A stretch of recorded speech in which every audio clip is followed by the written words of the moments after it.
Hello everyone, good evening. अगर मेरी आवाज़ आ रही है आपको तो प्लीज़ आप येस लिख करके कमेंट करेंगे, है ना। मेरी आवाज़ अगर आ रही है तो आप येस लिख करके कमेंट करेंगे।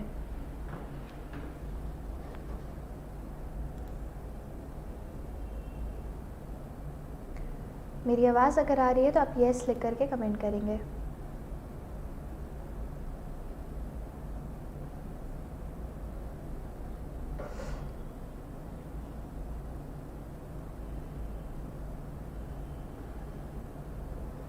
ओके, चलिए ठीक है। So today we will discuss questions of reproduction in humans. ये चैप्टर से थोड़ा एनसीईआरटी से एक्स्ट्रा आपका क्वेश्चन आया, बहुत ज़्यादा नहीं, थोड़ा।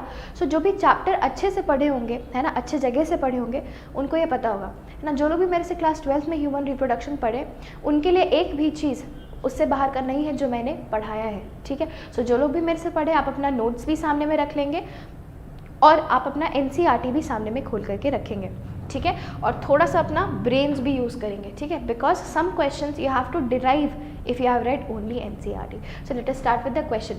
Receptors for sperm binding in mammals are present on. So this is a question of NEET 2021 इस साल का.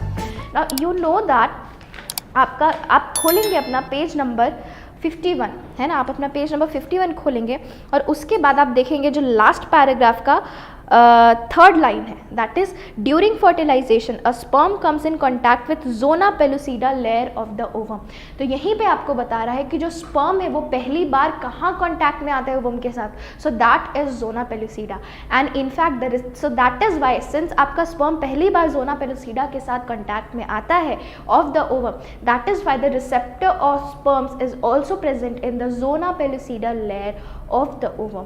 आई होप यहाँ तक किसी को कोई प्रॉब्लम नहीं है, जिनको भी मतलब ये क्वेश्चन ऐसे डिराइव नहीं हो सकता था। This question was out of NCERT, है ना। बट जो लोग भी एनसीईआरटी ध्यान से पढ़े होंगे तो इस लाइन के बेसिस पे हम लोग ये चीज़ सोच सकते थे, ठीक है। So the answer to this question is zona pellucida. Next question,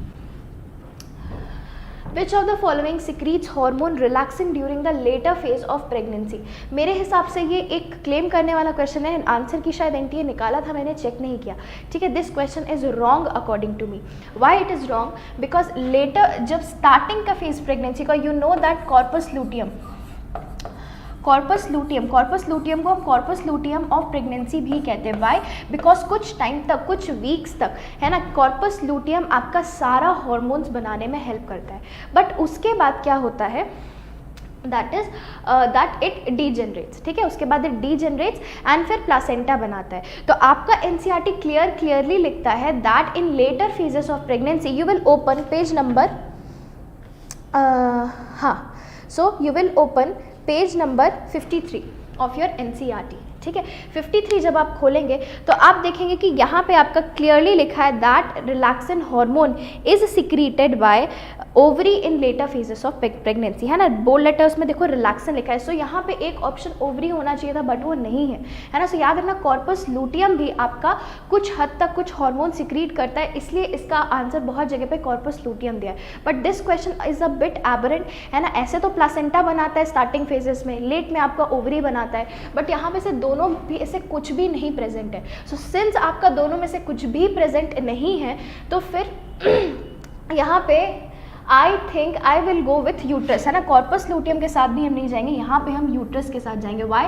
because you know that in placenta formation, when placenta is being form, placenta is formed both by the mother's uterus, है ना। Endometrium से भी form होता है and it is also formed by the embryo. So in corpus luteum नहीं, है ना, मेरा कहने का मतलब प्लासेंटा था। So in this question I will go with uterus, है ना। पर लेटर स्टेजेस में, मतलब लेटर स्टेजेस बोल रहा है इसलिए इसको यूट्रस नहीं भी बोल सकता। According to me this is you know this is a peculiar question. ये क्वेश्चन का ऑप्शन थोड़ा गलत है, इसलिए इस क्वेश्चन को स्किप करते हैं, है ना। नेक्स्ट आंसर में मैंने एनटीए का वेबसाइट चेक करना भूल गया, उसका आंसर की मैं देख करके आपको नेक्स्ट क्लास में बताऊंगी, है ना। I think this question must have been claim, ठीक है। So let us move on to the next question, है ना। अगर यहाँ पे ओवरी रहता तो ऑब्वियसली हम उसको ओवरी लिख कर आते हैं ना, because starting phases of pregnancy में आपका यूट्रस बनाता है, किस फॉर्म में बनाता है? प्लासेंटा के थ्रू बनाता है, ठीक है।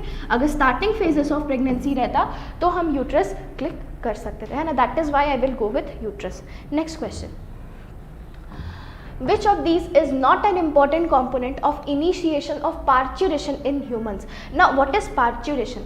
Parturition means process of childbirth is called as parturition. So you will open page number 54 of your NCERT, है ना. अब सबसे पहली बात तो आप समझना पार्चुरेशन में क्या होता है कि आपका प्रोजेस्ट्रॉन, हमेशा समझना progesterone is a smooth muscle relaxant. जो भी मेरे से पढ़े होंगे उनको पता होगा that progesterone is a smooth muscle relaxant. So since it is a smooth muscle relaxant it helps to keep the uterus dilated. आपको पता है यूट्रस का 3 लेयर्स होता है. What are they are endometrium, myometrium and perimetrium, है ना. अब आपको पता है ये जो मायोमेट्रियम लेयर होता है it is made up of smooth muscles. And what is the function of smooth muscles? They will contract, है ना, they will contract and they will result in expulsion of the baby. But अब जब पूरी pregnancy होती है तब इस myometrium, इस मसल लेयर को कॉन्ट्रैक्ट नहीं करना है. So there is what one of the function of progesterone comes into play. अगर आपको नहीं पता है तो आप अपने कॉपी में फंक्शन ऑफ प्रोजेस्ट्रॉन में इसको ऐड कर लेंगे. That progesterone is a smooth muscle relaxant. Now because of presence of progesterone what happens is this myometrium relaxes. Myometrium is a smooth muscle layer cell, so it relaxes and because of relaxation आपका जो baby होता है वो uterus में ही रहता है. ठीक है. Now when parturition is going to happen, आप समझना पार्चुरेशन मतलब क्या? Child birth. So now the baby has to be expelled out of uterus.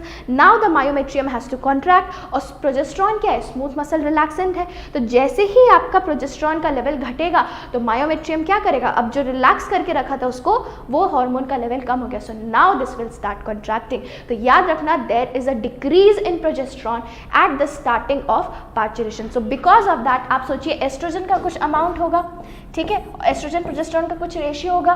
Progesterone घट गया तो एस्ट्रोजन प्रोजेस्टेरॉन का रेशियो क्या होगा? एस्ट्रोजन का अमाउंट रिलेटिवली बढ़ गया. So yes there is an increase in estrogen and progesterone ratio, है ना. इंक्रीज मतलब एस्ट्रोजन बढ़ गया, प्रोजेस्ट्रॉन घट गया. तो इनका रेशियो अगर x है तो सिंस आपका डिनोमिनेटर घट गया तो डिनोमिनेटर घट गया तो x का वैल्यू क्या हो जाएगा? बढ़ जाएगा. आई होप यहाँ सिंपल मैथमेटिक्स से किसी को कोई प्रॉब्लम नहीं है यहाँ तक, है ना. याद रखना. So one of the function of progesterone is a smooth muscle relaxant, है ना. एक प्रोजेस्ट्रॉन के बारे में डिस्कस करें, आपको एक और चीज़ बता दें. Progesterone is also the happy hormone, है ना. अब बहुत सारे में आप सुने because this is a potential question, है ना. हम लोग ज़्यादा मेंटल हेल्थ पे ध्यान दे रहे, कहीं आगे जा करके आ सकता है, इसलिए सुन लो. So progesterone is like a happy hormone. So आपके मदर में, सिंस मदर को यूट्रस में बेबी को कंटेन रहता है, रखना रहता है, there are lots and lots of progesterone. Now what happens is after delivery, after parturition the levels of progesterone suddenly falls down. अब ये जो इतना सारा हैप्पी हार्मोन था मदर में, अचानक से it regresses and that is the cause for postpartum depression in many mothers, है ना. पार्टम समझते, पार्टम मतलब आपका पार्चुरेशन. सो पोस्टपार्टम डिप्रेशन का कॉज क्या होता है? बहुत सारी मदर्स को देखेंगे after child birth they go into depression. And what is the reason? The reason is sudden withdrawal of progesterone, ठीक है, because progesterone is a happy hormone. Next, synthesis of prostaglandins. मैंने जब आपको पढ़ाया था क्लास में तब आपको याद होगा मैंने बताया था that in the time of menstruation also you get period cramps, है ना. सारी लड़कियों को पेट में दर्द होता है. Why is that? It is because of prostaglandins. What do prostaglandins do? These result in contraction of the myometrium, है ना. जहाँ पे आपका ब्लड वेसल्स, जैसे ही एंडोमेट्रियम का ब्लड वेसल्स शेड होने लगता है मेंस्ट्रुएशन के टाइम पे, there is release of prostaglandin. Now this prostaglandin, this is a pain mediator as well as it is responsible for the contraction of muscles. So this prostaglandin, since it increases, now the uterus has to expel out the baby, the myometrium has to contract. So these prostaglandins, these are secreted and these go on and result in contraction of the myometrium, because of which the baby is delivered, है ना. So this also happens in आपका parturition, है ना. Next, release of oxytocin. You know that oxytocin is a smooth muscle contraction, right? It contracts the smooth muscle. So what happens is when fetal ejection reflex start, है ना, जब आपका baby बहुत ज़्यादा size में grow कर जाता है, प्लेसेंटा का भी साइज काफ़ी बढ़ जाता है, this sends signals to the mother's pituitary gland, है ना. और मदर्स के पिट्यूटरी ग्लैंड को जब ये सिग्नल मिलता है, अच्छा now the fetus has grown in size, now the placenta has grown in size, now this pituitary, this will secrete oxytocin. Now this pituitary will secrete oxytocin and this oxytocin is a muscle contractor, so this will go on and act on the myometrium of the uterus and it will result in contractions of the uterus and delivery of the baby, right? So this option is also correct, है ना. Release of prolactin, no, release of prolactin, you know that prolactin is responsible for ejection of the milk, right? Prolactin is responsible for production of the milk, oxytocin is responsible for ejection of the milk. So prolactin का आपका fetal ejection reflex में कोई काम नहीं है, ठीक है. prolactin का काम कहाँ आता है? in secretion of milk from the mammary glands, so that mother can breastfeed her baby. So this is the wrong option and that is why this is the answer. I hope यहाँ तक किसी को कोई problem नहीं, ठीक है. Next question, कोई भी दिक्कत होगा तो पूछना. Meiotic division of the secondary oocyte is completed at. Now you know that जब आपका ये होता है, जब आपकी डेवलपमेंट होती है ओवरी की बोल रहे हैं, ओवम की, you know that all the eggs which are formed in a female, it is formed in the intrauterine life. एक बार intrauterine life या fetal life में जितने भी आपके follicles या eggs ओवम्स बन गए, उसके बाद वो कभी भी बेबी फीमेल के ओवरीज में फॉर्म नहीं होते. And what is and unlike men में क्या होता है? That spermatogenesis. What is spermatogenesis? Spermatogenesis is the production of sperms. So spermatogenesis starts from puberty, but females में ऐसा नहीं होता है. फीमेल्स में आपका गैमेटोजेनेसिस है ना, oogenesis जिसको बोलते हैं, that is production of ovum. ये कब स्टार्ट हो जाता है? This starts in intrauterine life. This starts in when the child is in the mother's womb itself, right. So एक बार उस टाइम जितना बन गया, उस टाइम के लाइफ टाइम उतना ही रहता है और इनफैक्ट डिग्रेड करते जाता है, उसका नंबर कम होते जाता है, डीजनरेट करते जाता है ना. No more remember my words, no more follicles and no more ovum are added in the female's ovaries after she is born, ठीक है. एक बार जो बन गया वो बन गया. नाउ जब ये ओवम आपका बन करके एक सेल के डेवलपमेंट में अरेस्ट हो जाता है, you know that meiosis 2 takes place for the gamete formation.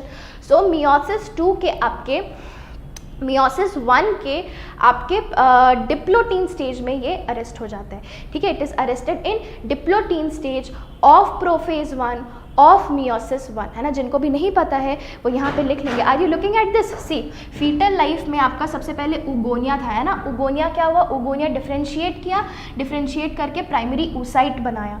अब ये प्राइमरी oocyte ये माइटोसिस से बनाया. तो सिंस आप समझिएगा गैमेट को आपका हैप्लॉइड होना चाहिए, तो अगर गैमेट को हैप्लॉइड होना चाहिए तो मेरा डिप्लॉइड सेल से वो बनेगा, राइट. तो हम लोग इसका सबका प्लॉइडी भी साथ में देखेंगे, ठीक है. तो स्टार्टिंग में जो उगोनिया होता है, दीज आर 2n, इसकी प्लॉइडी 2n होती है. अब मेरे को गैमेट कैसा बनाना है?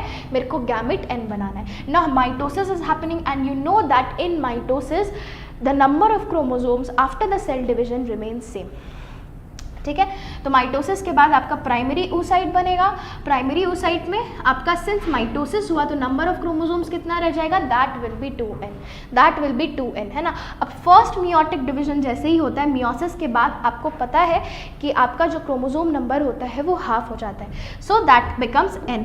अब ये n जो होता है ये कंप्लीट नहीं होता है. First meiotic division is not completed in the ovum, ठीक है. वो it is arrested and which phase it is arrested? See, first meiotic division यहाँ पे बर्थ तक कुछ नहीं हो रहा है ना, चाइल्डहुड तक कुछ नहीं हो रहा है, प्यूबर्टी से होता है ना. तो अगर आपको पूछेगा कि जो अरेस्ट आपका फीटल लाइफ में जो डेवलपमेंट ओवम का अरेस्ट हो गया वो अब जाके कब रिज्यूम करेगा, तो आपको पता है menstrual cycle, with each menstrual cycle one ovum from either of the ovary start developing, ठीक है. हर मेंस्ट्रुअल साइकिल के साथ एक ovum either of the ovary से डेवलप करना स्टार्ट करता है.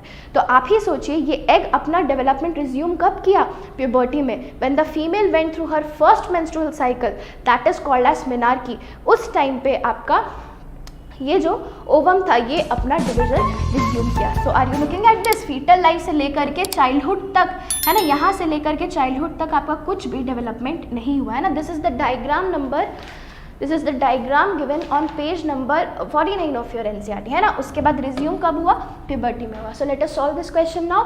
Meiotic division of the secondary oocyte is completed prior to ovulation. Yes, है ना, प्रायर टू ओव्यूलेशन क्यों, बिकॉज फीमेल, मैंने क्या कहा, with each menstrual cycle 1 ovum starts developing, है ना। एंड मेंस्ट्रुअल साइकिल में आपका क्या होता है, आपको पता है, first there is follicular phase, then there is ovulation, and ovulation में क्या होता है, आपका ओवम रिलीज होता है। सो ओवम रिलीज कैसे होगा, when the development gets resumed, right. So before ovulation the development of that egg is resumed, वो कुछ और डेवलप करता है, तब जाकर के ओवम आपका रिलीज होता है। सो यस, है ना, प्रायर टू ओव्यूलेशन आपका सेकेंडरी oocyte बन करके तैयार होता है। एंड याद रखना, जो आपका ओवम होता है वो ओवम रिलीज नहीं होता है ओवरी से, ओवरी रिलीजेस सेकेंडरी oocyte, यहाँ पे इसका फिर से डेवलपमेंट पॉज होता है, ठीक है। 2 बार डेवलपमेंट पॉज हुआ, फर्स्ट टाइम कब हुआ, एक तो फीटल लाइफ में ही हुआ, कब हुआ, it in the diplotin stage of prophase 1 of meiosis 1, and again it is resumed in puberty when the female goes through her menstrual cycle. Next, अब जब यहाँ secondary oocyte बना, सेकेंडरी oocyte के बाद आपका ओवम बनना है, now this is again pause, यहाँ पे दिया नहीं, आप अपने अपने बुक में बात कर लेंगे, दिस इज अगेन पॉज, ठीक है, ये पॉज होता है, उसके बाद ये यहाँ पे ये कब रिज्यूम होता है आपका, so this gets resumed after, you know, after the fertilization, ठीक है, आफ्टर द फर्टिलाइजेशन, जब स्पर्म जैसे ही उस ओवम में एंटर करता है ना, सेकेंडरी oocyte में स्पर्म एंटर करता है, that is the signal for the ovum to complete its meiosis 2, है ना। ये मियोसिस 1 था, फर्स्ट मियोटिक डिवीजन, प्रोफेज 1 में डिप्लोटीन स्टेज में स्टेट था, मियोसिस 1 खत्म हुआ in the menstrual cycle prior to the ovulation, फिर सेकेंडरी oocyte बना, फिर सेकेंडरी oocyte के बाद यहाँ पे आपका क्या होना है, यहाँ पे आपका मियोसिस 2 होना है ना, यहाँ पे आपका मियोसिस 2 होना है। सो मियोसिस 2 होने के पहले आपका फिर से इसका डेवलपमेंट रुक जाता है, और ये डेवलपमेंट मियोसिस 2 में कहाँ रुकता है, दिस स्टॉप्स एट मेटाफेज, ठीक है, दिस स्टॉप्स एट मेटाफेज 2। और आपसे पूछेगा ये मेटाफेज 2 में जो मियोसिस 2 में जो आपका सेकेंडरी oocyte का डेवलपमेंट आपका पॉज होता है, ये अब फिर से कब रिज्यूम होता है, so this is resumed when the sperm enters the ovum, when the sperm enters the ovum, that is the signal for the ovum to complete its meiosis 2। I hope यहाँ तक कोई प्रॉब्लम नहीं है। So we will now solve this question, है ना। At the time of copulation, no, at the time of copulation ये नहीं होता है, at the time of zygote formation, no, at the time of fusion of a sperm with an ovum, meiotic division of the second, अच्छा, this is the answer, option D is the answer, why, because यहाँ पे पूछा है secondary oocyte का meiotic division कब complete होगा। अगर primary oocyte पूछता तो इसका आपका जो meiotic division था, this is completed prior to ovulation, right, but the meiotic division of secondary oocyte, it is completed after the sperm enters the ovum. So when the sperm enters the ovum, what is that process called? That process is called as fertilization. So the answer to this question is at the time of fusion of sperm with an ovum. जैसे ही sperm ovum के अंदर जाएगा, आपका secondary oocyte जो है that will resume its development. I hope यहाँ तक कोई प्रॉब्लम नहीं है। नेक्स्ट क्वेश्चन, कोई दिक्कत है तो आप पूछ सकते हैं, ठीक है। Match the following columns and select the correct option, ठीक है। सबसे पहले placenta, placenta, you know that placenta is a gland also, है ना। प्लेसेंटा का 2-3 काम होता है, पहले तो काम होता है there is exchange of materials between the mother and the fetus. And how is placenta formed, placenta is formed by the trophoblast layer of the embryo and the endometrium layer of the mother. These interdigitate like this and form placenta. So placenta is the unit of exchange between mother and the fetus. जो भी चीज़ fetus को mother से चाहिए होगा it will come through placenta, and जो भी चीज़ fetus को excrete करना होगा वो mother के blood में कैसे जाएगा, through placenta, ठीक है। And दूसरा placenta is a gland. Placenta is responsible for secretion of many types of hormones जो कि pregnancy में बढ़ जाते हैं, and they are the basis of pregnancy tests, right?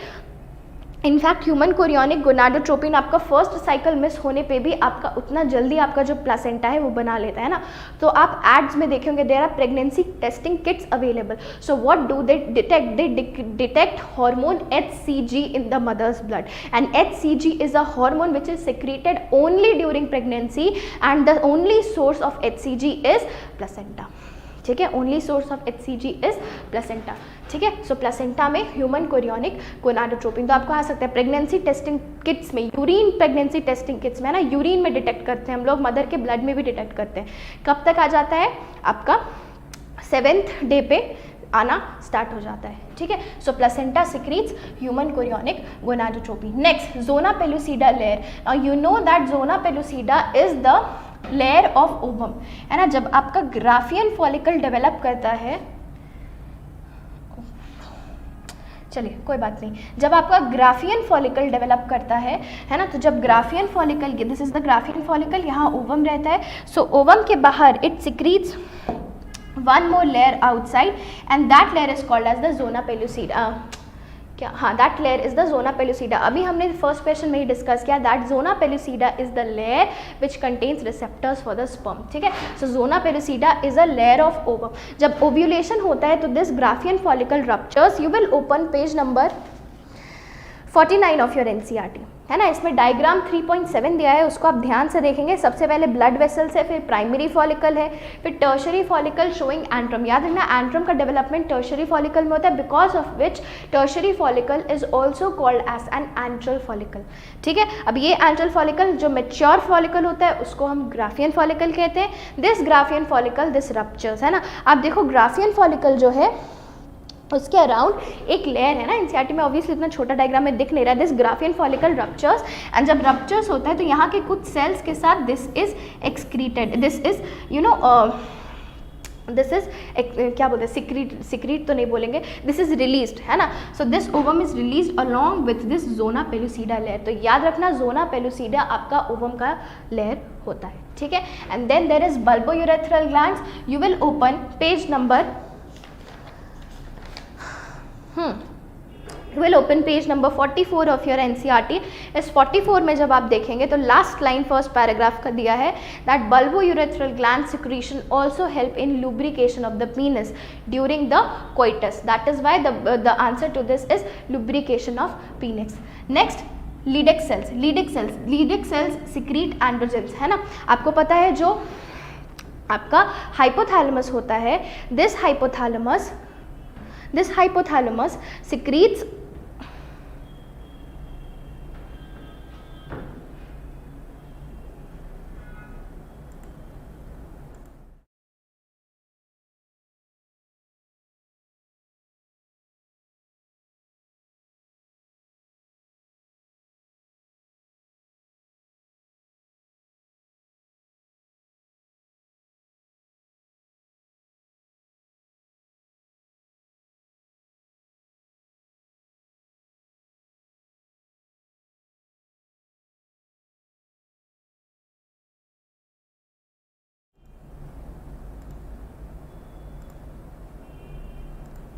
Okay, so there was some issue with the internet, है ना। So we were talking about Leydig cells, है ना। लेडिक सेल्स क्या करते हैं, you know that there is hypothalamus in your brain, ठीक है, that is called as the master of master gland. Now this hypothalamus this secretes gonadotropin release hormones. What are the gonadotropins in your body? These are FSH and LH, follicle stimulating hormone and luteinizing hormone. These are secreted by pituitary. So gonadotropin release hormone or GnRH is secreted from your hypothalamus and it goes and acts on the pituitary. Let me write this for you. ठीक है, so there is hypothalamus, ठीक है। This hypothalamus is the gland, right? This hypothalamus will secrete hormone GnRH. What is GnRH? Gonadotropin release hormone, ठीक है, gonadotropin release hormone. This gonadotropin release hormone will go and act on your pituitary gland. Pituitary gland, right? This pituitary gland will secrete two hormones. This will secrete LH and FSH, ठीक है। So this LH, this act on ये Leydig cells, है ना। These act on Leydig cells. These act on Leydig cells of your testes, है ना। Leydig cells कहाँ रहते हैं? These lie in the stroma of the testis. These lie in the stroma of the testis.